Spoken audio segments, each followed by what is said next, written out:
certainly amid the uncertainty surrounding crypto giant Digital Currency Group and the fallout of crypto exchange FTX, we are watching how policymakers are approaching crypto in the 2023 agenda. Joining us now to discuss that is Congressman Jim Himes, Democrat from Connecticut.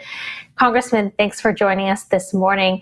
There is a very public dispute between DCG, Genesis, and crypto exchange Gemini, which is accusing the former of lies, accounting fraud, and commingling of funds. Is this on the radar at all of Congress? And we should note CoinDesk is DCG is the parent company of CoinDesk. That's right. And I should probably note that DCG is based in my very own Stamford, Connecticut. I would tell you that you asked about the Congress. I'm not sure anybody's following. We're seeing the back and forth on social media, but I'm not sure that anyone is following that in particular.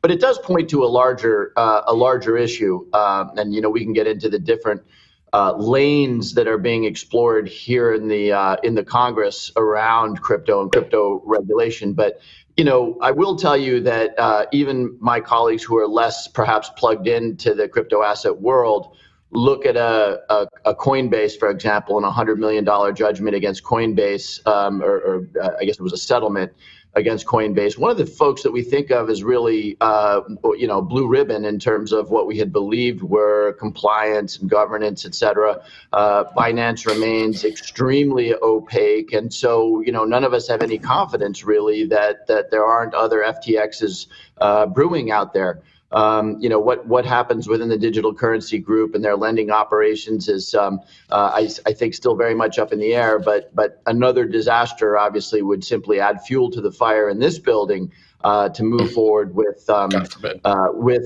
more clear regulation or more enforcement action against those who SEC or others believe are not complying.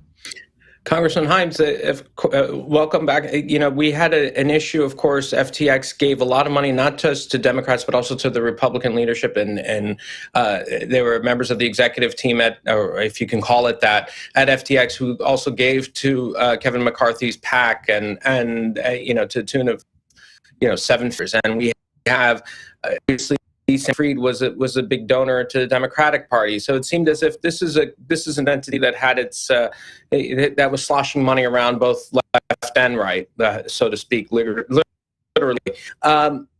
Does that change how Congress look going forward? Does the fact that it has this sort of I don't want to say a taint to it, but certainly that bit of baggage, does it change how Congress will approach regulation? Will they actually think they have a sort of they're looking for, I don't know, a bit of sort of like to wash itself out a little bit from this nightmare by getting a little harsher on crypto regulation than they would have otherwise? Yeah, I don't think so. I mean, I know it's a big story that Sam Bankman-Fried and his associates, really created a huge presence in Washington. There's stories about the money. There's stories about the time that Sam Bankman-Fried spent with Gary Gensler and the SEC. Look, Sam Bankman-Fried got access for two reasons. There's no question that because he was known to be a donor, there were members of Congress who wanted to meet him. He was invited to conferences. That was number one. Number two was, this was just sort of an exotic thing, right? Here's a very, very young individual who, is interested in crypto, but is also interested in things like inoculations and vaccines, and seems to have about 190 IQ, something that's not necessarily common inside the Beltway.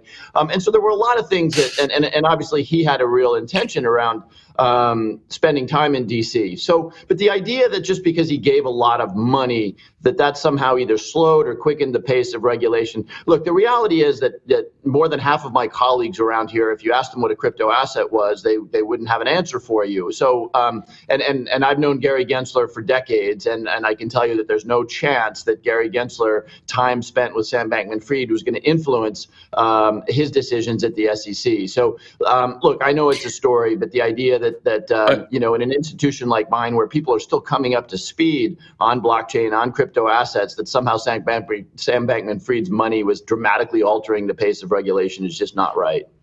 I guess my question, though, is not so much what happened in the past, but going forward, does it change the way in which the Congress is going to view regulation? In other words, are they going to try to get a little bit extra difficult, if you will, just because there was this perception about his access, and therefore by showing, hey, you know what, we're not going to take it, we're going to flex our muscle here. Do you think that that's a possibility? Granted, it is Kevin McCarthy's Congress, albeit by a string. But nonetheless, do you think that might have an effect going forward? Yeah, look, I think the collapse of FTX definitely has an impact on the way people here in the Congress think about this, right? FTX had become a household name, Super Bowl ad, stadiums, Sam Bankman-Fried's, when something becomes a household name, when the investors in an entity like FTX include companies like Lightspeed and Temasek and Oak Hill, there's sort of a presumption, and I think it's a dangerous presumption, that this is a real company instead of the sort of Ponzi scheme it turned out to be. So I will tell you that, shields are up here.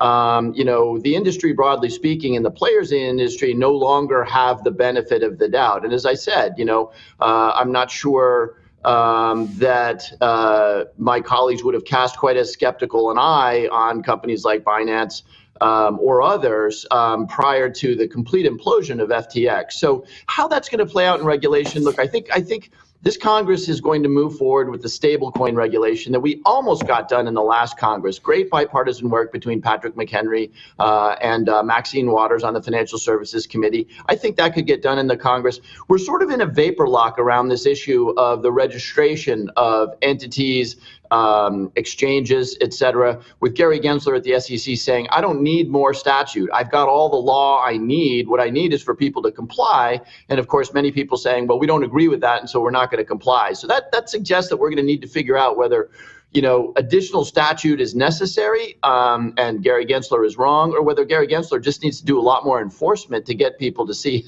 his point of view that they should be registering under existing law. So you're right that there's been a lot of talk in Congress, like we need to do more, and there seems to be increased scrutiny on exchanges like Binance. But what I haven't really heard many answers to is how would you address specifically a problem like this? Like FTX was not a U.S. exchange. FTX U.S. is a very small part of the story, right? And this problem will persist. There will be these overseas entities that, implode. And I guess what kind of regulation would address that specific problem? Because the paradox here is that the tighter U.S. regulation becomes, the more likely people are to go to these global exchanges, these kind of Wild West exchanges. Yeah, that's exactly right. And it's a very good question, but it's not a question for which there don't exist analogs, right? In traditional finance, there is always the risk that activities in, the Cayman Islands or whatever could, outside of the purview of U.S. or European or Asian regulators, could create contagion. That's not a new problem for us, right? And there's a lot of complicated answers to your question. The one I would highlight, though, is that not only do we in the United States need to get our act together with respect to smart regulation, because you're right, if it's not smart regulation, this industry more than others can very easily up and move anywhere it wants to move. But we need to work in harmony with Europe. We need to work in harmony with Asia. That's true of traditional finance. It's true of this as well, because at the end of the day, yeah, you can move your company to the Bahamas, but you're ultimately going to need to have customers somewhere. And where those customers are matter. You're going to need to have clearing services. You're going to need to have custodian services. That points to the need for harmonization internationally, not just getting it right here in the United States. Well, what do you see as the crypto agenda for 2023 in Congress then? Would you see the Lummis-Gillibrand bill moving forward, the DCCPA, the DCEA? We have heard comments from SEC Commissioner Hester Peirce telling Bloomberg that it certainly would be helpful for Congress to act. Ripple also saying Congress must examine the SEC's role in the recent crypto contagion. Yeah, so as I mentioned before, I think where we've really got some momentum is on the question of stablecoins, and that may be the place to start, right? With tens of billions of dollars of stablecoins trading every day. that's probably the place to start. We've made good progress here in the House in particular, as I mentioned before, in good bipartisan fashion. This is still a pretty polarized place, but the leadership of the Financial Services Committee actually got almost to the finish line on definition of stablecoin, what they would look like, who would regulate them. Not quite done yet, but I think that can get done in this Congress. With respect to registration and all of the Howey test stuff and what's a security and what's a commodity, that gets a little bit more complicated. And it's hard for me, particularly with the new Republican majority in the House, to know what could move. And again, we're getting sort of conflicting points of view from regulators, right? So Gary Gensler's position has been very, very clear to us anyway, which is that I've got all of the statutory authority I need. People are not compliant. Now, Jay Clayton, the former chair of the SEC, as you know, wrote an op-ed in the Wall Street Journal a couple of months ago, in which he said, at a minimum, the SEC ought to put out, prescriptive guidance, because there is some ambiguity about whether an exchange registers here, how they do it, et cetera. So there's a little bit of a dispute between the current and the last head of the SEC, which makes us uncomfortable, right? Because both of those guys understand crypto assets and the regulation better than most members of Congress.